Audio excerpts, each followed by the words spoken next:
ច្រើនឆ្នាំកន្លងនៅក្នុងបេះដូង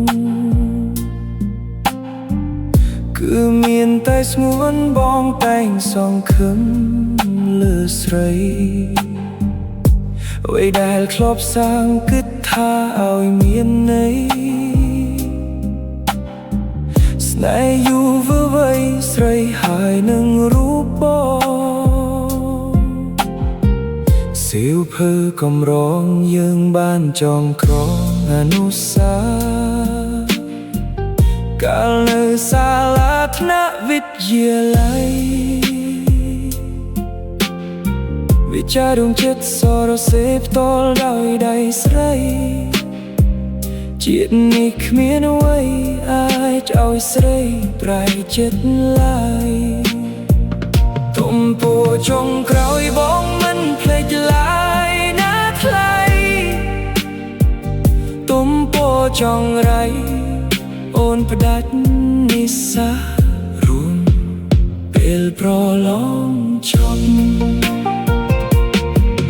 សង្សារខ្ញុំកាលបាធំជាមិត្តធម្មតាជាសង្សារពេលយើងរៀននៅវិទ្យាល័យថ្នាក់អដមិត្តស្រីបៃឆ្វេងចង់ផ្លាស់ប្ដូរចិត្តថ្មីតែប្រវត្តិដែលរូបស្រីធ្លាប់ជាសង្សាររួមធ្លាប់ជាសង្សារនៅវិទ្យាល័យបេះដូងប្រែពោប្រែមើលលេងស្គាល់ទៅហើយ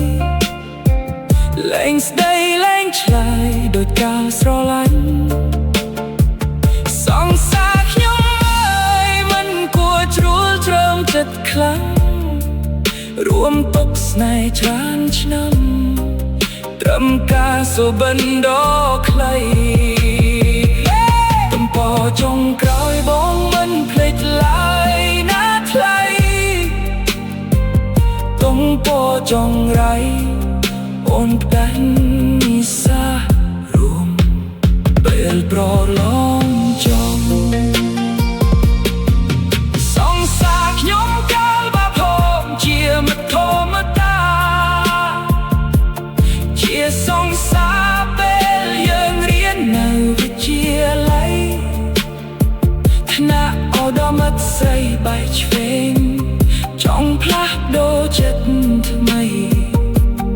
តែប្រវត្តិដែលរូបស្រីធ្លាប់ជាសង្សាររួមធ្លាប់ជាសង្សារនៅវិទ្យាល័យសង្សារខ្ញុំកាលបាធំជាមិត្តធម្មតាជាសង្សារពេលយើងរៀននៅវិទ្យាល័យថ្នាក់អដមិត្តស្រីបៃឆ្វេងចង់ផ្លាស់ប្ដូរចិត្តថ្មីតែប្រវត្តិដែលរូបស្រីធ្លាប់ជាសង្សាររួមធ្លាប់ជាសង្សារ